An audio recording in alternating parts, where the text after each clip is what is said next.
વડોદરા શહેરના 19 વર્ષીય mix marshal artist Tanishq વાઘેલાએ હાલ મુંબઈના નેસ્કો ખાતે યોજાયેલી MMA ચેમ્પિયનશિપમાં નોકઆઉટથી સિલ્વર મેડલ જીત્યો છે।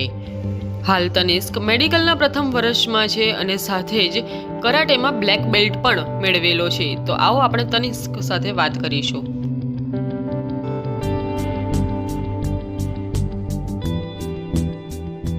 મારું નામ તનિષ્ક વાઘેલા છે। હું 19 યર્સનો છું અને હાલમાં હું મુંબઈમાં ટુર્નામેન્ટ રમીને આવ્યો છું, નેશનલ ચેમ્પિયનશિપ BFC।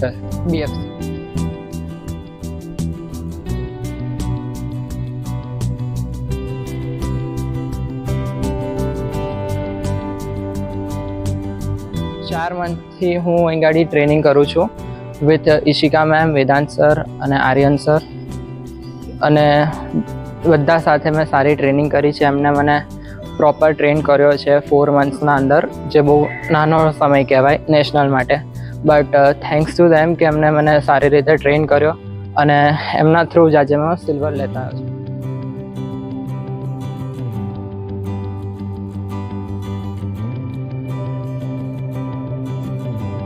હું સાયન્સમાં ફર્સ્ટ યર કરું છું અત્યારે મેડિકલમાં, બટ મારો પેશન બી છે આમાં અને મેં પહેલાંથી બી હું કરાટે કરું છું, જેમાં હું બ્લેક બેલ્ટ છું। તો મારે કોમ્બેટ સ્પોર્ટ્સને આગળ વધારવું હતું, તો અત્યારે ડેવલપિંગ સ્ટેજમાં MMA વસ્તુ છે જે ઇન્ડિયામાં હજુ આવી નથી પ્રોપર રીતે, તો એને રિપ્રેઝેન્ટ કરવા માટે મેં આ સ્પોર્ટ્સ ચૂઝ કર્યો। મેં લઈને મારે અત્યારે ઈશિકા મેમ જોડે ટ્રેન થઈને સારી રીતે UFC ફાઇટ રમવી છે એક, અને સ્ટડીઝના રિગાર્ડિંગ મારે ઓર્થો બનવું છે, ડૉક્ટર।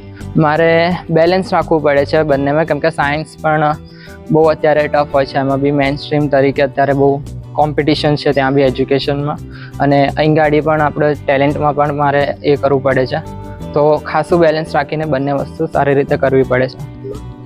આ ફિલ્ડમાં એકચ્યુઅલી હું તો નવો છું, બટ મેં ઈશિકા મેમને જોયા હતા MFNમાં, અને એમને જોઈને પછી મને UFCની બી ખબર પડી બધું આગળ, તો કોર્નર મેગ્રેગર છે એ બધા ઇન્ટરનેશનલ પ્લેયર્સ બધા। નમસ્તે, મારું નામ વાઘેલા નિર્મિકાબેન છે। હું ગુજરાતમાં ટીચર તરીકે છું અને મારી શાળાનું નામ ડભાસા કુમાર પ્રાઇમરી સ્કૂલ છે। મારો બાબો સાયન્સનો સ્ટુડન્ટ છે આમ તો, પણ એને MMA જવા માટે ઈશિકા મેમને મેં પ્રેરિત કર્યા છે। મારો બાબો 4 મહિનાથી MMA છે અને આજે હું એના ઉપર ગર્વ અનુભવું છું કે તેણે નેશનલ લેવલે જઈને આપણા ગુજરાત રાજ્યનું નામ રોશન કર્યું છે। મારી તો સંપૂર્ણપણે ના જ હતી પહેલાં તો, પણ એની જે ધગસ અને જે એનું ધ્યેય હતું એ મારે સિદ્ધ કરવું હતું કે ભણે તો બધાય છોકરાઓ છે જ, પણ સાથે સાથે ભણતરની સાથે આ પણ સાઈડમાં જો કરશે તો એને પ્રગતિમાં વધારો થશે। એટલું જ કહીશ કે ભણવાની સાથે સાથે બાળકોને આ એક એક્ટિવિટી જરૂરી છે।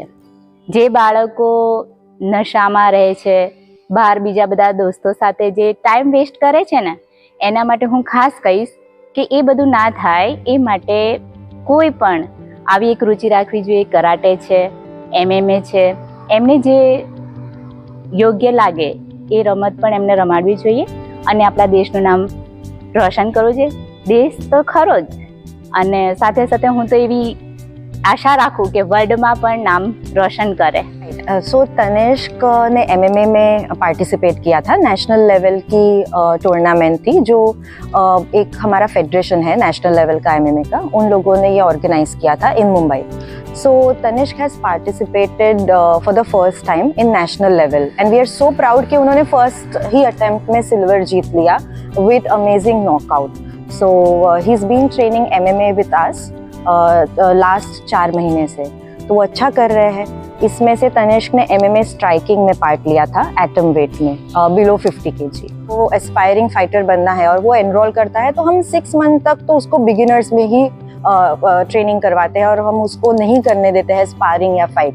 But Tanishq already had a black belt in karate, तो उसका काफ़ी अच्छा एक कॉम्बैट स्पोर्ट में बैकग्राउंड था और जब भी वो आया तो उसने बहुत क्विकली ग्रास्प करने लगा वो MMA की टेक्निक्स, तो इसीलिए उसने स्पारिंग स्टार्ट की हमारे साथ और हमने देखा कि he is doing amazing, so we sent him along.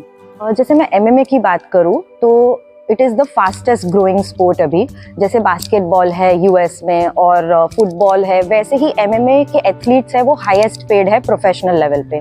और इंडिया में भी हम देख रहे हैं बहुत सारे एथलीट्स जो हमारे हैं एमएमए के फाइटर्स, वो यूएफसी में भी सिलेक्ट हो रहे हैं, ब्रेव चैम्पियनशिप, वन चैम्पियनशिप, और इंडिया में ही मैट्रिक्स फाइट नाइट करके है जो यहाँ का बहुत ही प्रीमियम प्लेटफॉर्म है, जहाँ पे टाइगर श्रॉफ, कृष्णा श्रॉफ और आयशा मैम मिलके इंडियन लेवल पे प्रमोट कर रहे हैं इंडियन फाइटर्स को। एमएमए में मुझे करियर बनाना है और फाइटर बनना है तो प्रोफेशनल लेवल पे उसको काफ़ी मॉनिटरी गेन्स है, फाइनेंशियली अच्छा है ये as a career also. With that, with fame also you get and lot of endorsements.